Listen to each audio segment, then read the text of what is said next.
This is a step 5 for high level system design, where generally we wanted to start with something very simple, that what we have in our system and how do we want to expose this data to our users. So let's start with simple client. This client can interact with this service, and we have a database. We are not making any choice whether we want to use SQL, Postgres. It's something that we are mentioning that we are using a relational database, and the joins, the queries, what we have discussed, that is provided by most of these vendors on the relational database side of. Okay, so now this client can make REST API call for this service, and this service can fetch the detail from the database what we have discussed. So this we are starting step by step with a very simple high level, and then we want to make sure that the complete functionality works end to end. This client could be or it could be an Android, or it could be iOS, right? And this is how this client is making use of the API what we have exposed. Like for search API, we have exposed to search for a movie. We have exposed another API for view detail API, another API what we have exposed as book ticket booking API. So here we are mentioning that this would be our Spring Boot service or any other service which has exposed these endpoints for our core functionality to get the availability of the movie for a particular show that we have discussed. In like here we have discussed about the theater, the show, movie, user, and seats. So these schemas, right, these core entities are exposed by this database, and this API is gonna query this table and return the result to the client. But as we know, this is not a scalable system. So one single service would not be able to serve the request like what we have seen as part of our non-functional requirement, that we need thousands of requests for search, right? And then we need like for ticket booking as well, thousands of requests per second we need for ticket booking in case of peak season. Considering this, we need to have our scalable system. Also, we haven't talked about here the authentication and authorization. We do not want this service to do the authentication and authorizations, rate limiting. So this is also something that we need to consider as part of the system design.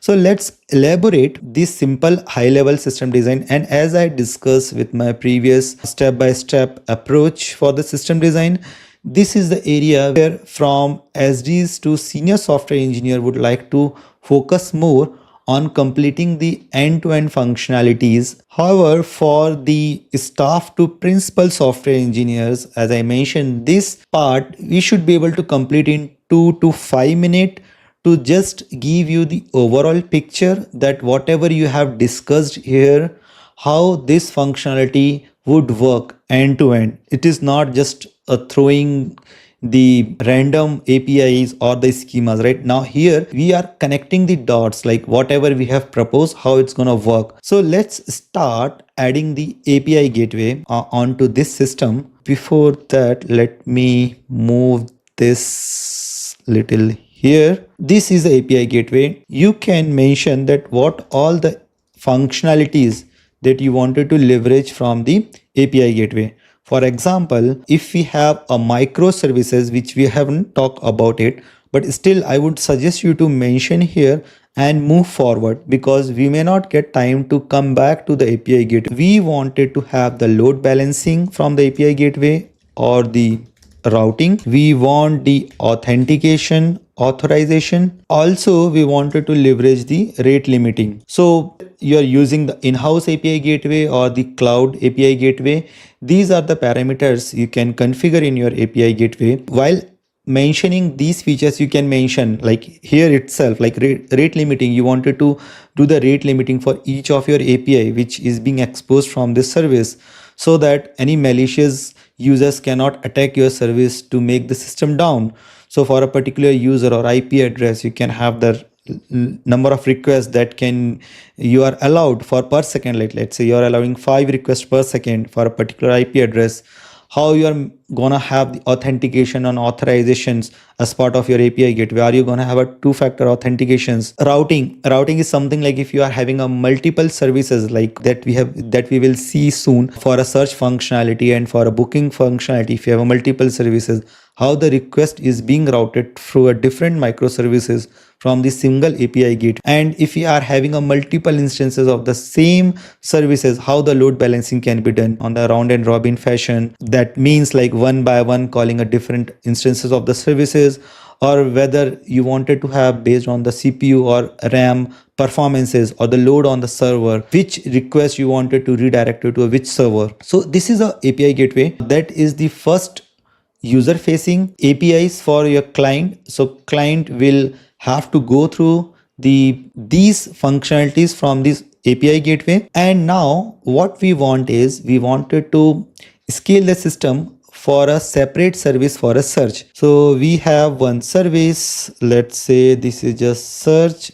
service, and this search service is a kind of a reach path for our system that can scale on its own. 100 million daily active users can search every day, but out of that we have discussed only 1% of the users are trying to actually see the movie details or trying to book a ticket. So that's how we can have a different service for that specific purpose, so that both of this service can scale on its own. So this is a search service, and let's say this is a movie service.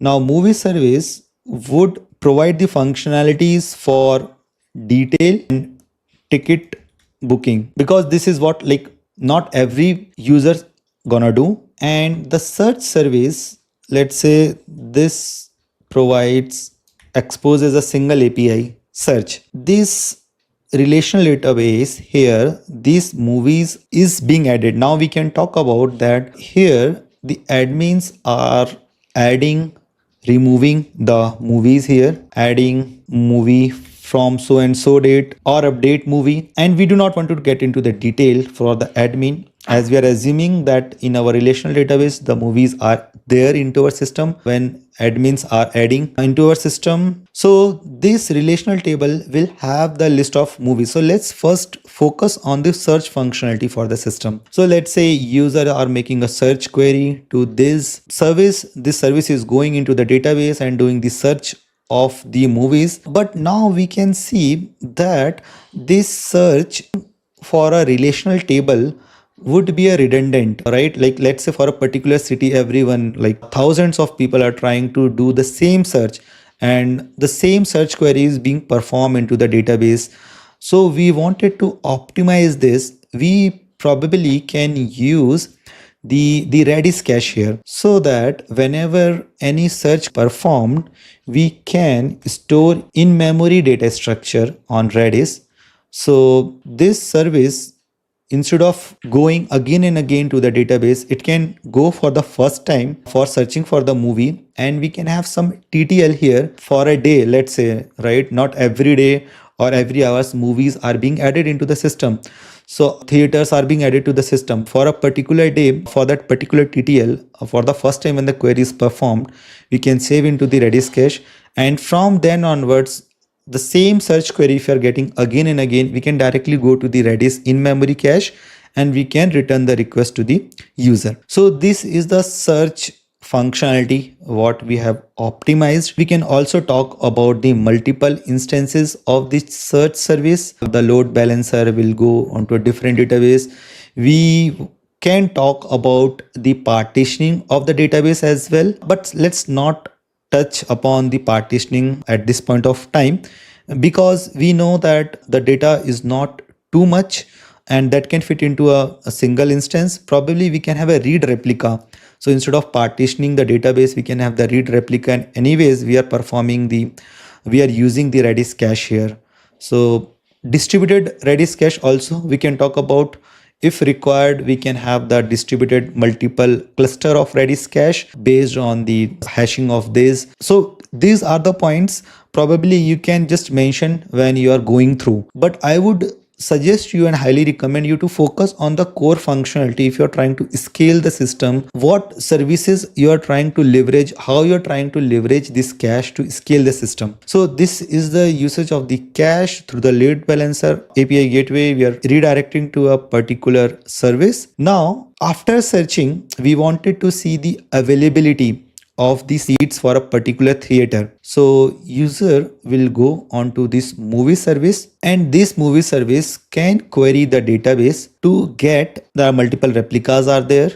So it can query the relational database to get the availability for a particular show, for a particular theater and movie, and return the availability so that user can call the ticket booking API and can book the tickets here. So far so good. We have covered here the looking at details of the movie, ticket booking. Now here we wanted to touch upon the important topic. We wanted to talk about the concurrency of the system. So if multiple people are trying to book the same seat, how this gonna work? How we wanted to handle that scenario. And in fact, this is a key functionality or the part of the deep dive where interviewer might want you to get into the detail and show your technical skills. So these are the database concepts are there. Probably I will create a separate video for going through detail about each of these concurrency concept on the database, how this problem is being handled. But right now, as part of this problem statement, we wanted to use the distributed lock.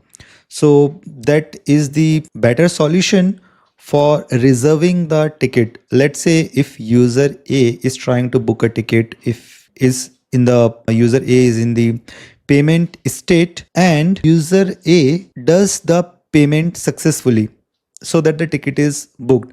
But when user is trying to complete the payment, that is a window of, let's say it takes 2 minutes or 3 minutes of time for user A to complete. And at the same time, if user B is coming and trying to book the same ticket, so that should be seen to the user that this particular seat is currently blocked or reserved. And if user A completes the payment, that particular seat is booked forever.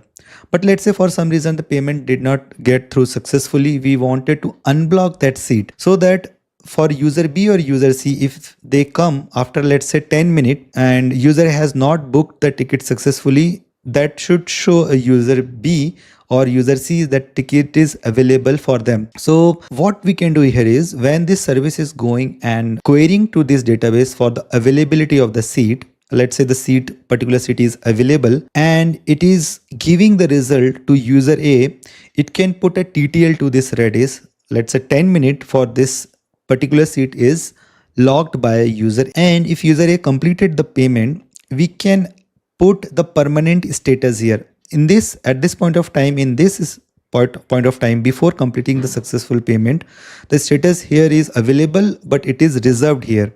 Right? So user B is trying to search for same ticket. User B first searches on the Redis cache. In Redis cache, it is searched, it is looked as reserved. So it shows as a particular seat is blocked to user B or user C. Right? Now, for some reason for user A, that the payment did not go through successfully, but the seat is still available, right? After 10 minutes, after the TTL, this entries will be removed from the Redis lock, Redis cache. And if user B tried to search, user C, it is available here, but it is not, the entry does not exist here. So the seat will be available to user B. So for this purpose, we are using a centralized Redis lock. Why we are calling it a distributed lock here? There could be multiple instances of the database.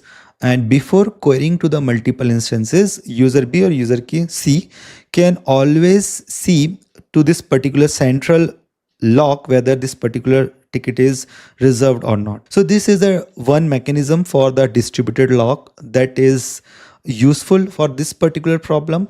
But there are some scenarios where the two-phase commit is used. For some scenarios, optimistic or pessimistic lock is used. These is handled at the database level, pessimistic and optimistic lock. Distributed lock is handled at the in-memory cache level. Database level, it means like if user A tried to book, reserve a ticket, it can put a lock at a particular row at a database level, and the lock can be released. There is a shared lock, right, or exclusive lock that I will explain in detail in a separate video. But for this particular problem statement, we are using the distributed lock to handle the concurrency issue. This is how only one ticket will be booked globally if thousands of users are trying to book even a single seat. Okay, another area of improvement we can think about, as we have handled the search functionality in the Redis cache, we can also use the CDN here. CDN is geographically located, and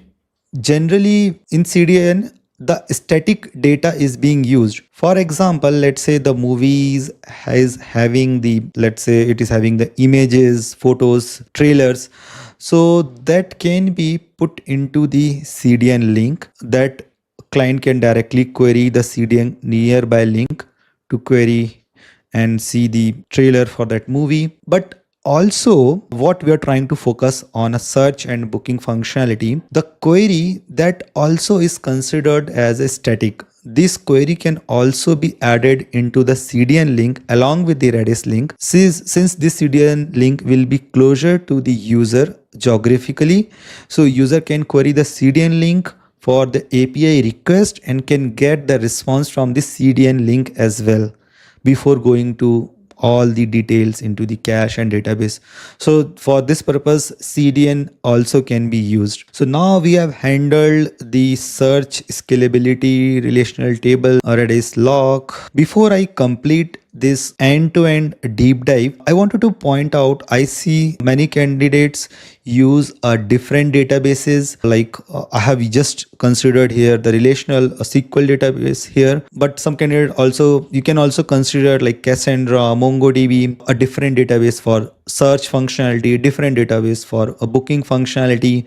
Probably this you can use a MongoDB, which is in representational format for JSON, how you wanted to show the list of movies, and here you can use the SQL DB for the booking functionality. But if you try to use a multiple databases, different databases, you need to be very careful on making those decisions. Are that is really gonna help you, or will it be overhead for you to maintain, for the maintenance of these different databases, right? So it's decision whether we need a single instances or single vendor databases or multiple choices from a database from a multiple vendors. So that is something that need to be looked carefully if you are making those decisions. I would strongly recommend to go with the simplicity and try to have a single vendor database for particular this use case, and handle with a caching and CDN link mechanism for your performance reasons. At this point of time, we have covered the step number 6, which is deep dive, and mostly you should be able to cover around 40 to 45 minutes by now.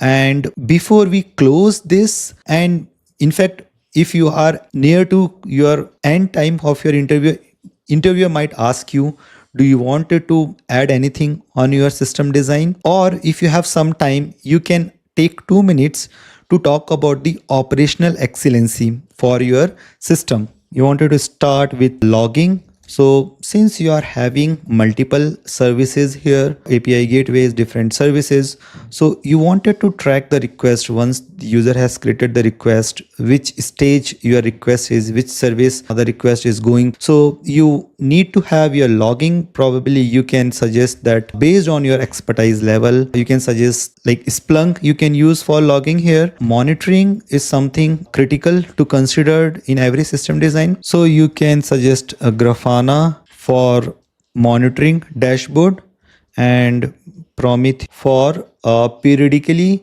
getting the performance of the servers, the CPU utilization, RAM utilization, and checking. Now that is the next for checking the alert. You can say that you are using a pager profile. You can set the alerts in the Splunk logs. You can configure if there are 10 errors within 3 seconds, you wanted to raise this alert. Now this alert can raise a pager duty that can send an email or make a call or send an SMS to the developer or the production support team to check what is the issue with your service and act on it by restarting it or by rolling back the latest version to the previous version. So these are the operational excellency that you must talk about as part of your system design interview, almost at the end of the interview, to give a sense of the ownership and the responsibility that you take when you drive the requirement from end to end, right from requirement gathering, how you basically gather the requirement, what are the non-functional requirement that you can think about it before jumping into the technicals of it, right? And then start with the schema design. That is a step number 3, where you would see what is the actual data, right? How do you want it to store, what is the relationship? And that is perfectly fine if you start with something simple and come back to this to add more details to it as and when you identified. Then how this data will be exposed to the user, what kind of a API do you need? Do you need the REST API? Do you need the webhooks, long polling, short polling? What are the user interface APIs? How the request and response would look like? Once you talk about that, then you go with the simple high level system design with the 3-tier architecture. That is a step number 5. This is a step number 6, where you go into deep dive for scaling of your system and showing your actual technical in-depth skills. And while explaining each of these block diagram, you need to keep on giving the features and what all the knowledge you have. For example, the API gateway. Now we do not have time to come back to this, like how we wanted to do all that, right? Once you added the API, you add then and there itself what are the functionality you wanted to use it, because this is a part where we also wanted to consider, like before our interview is completed, we wanted to talk about the operational excellency as well. So I hope you would have learned something today, how you wanted to drive your system design interview, how you keep making a note of the time based on your seniority level, how you can follow this 7-step approach for any topic. Today we have considered the ticket booking topic here, where we have talked about all this step-by-step approach that you should be able to cover within 45 minutes to 60 minutes. I will be creating more such videos covering as many as different topics I can, which is being generally asked in the interviewer. Similar to this ticket booking system, there are many more such interesting topics are there. Check out my more such videos to getting the in-depth knowledge of many more interesting problems. Till then, goodbye, enjoy learning. Thank you. Bye bye.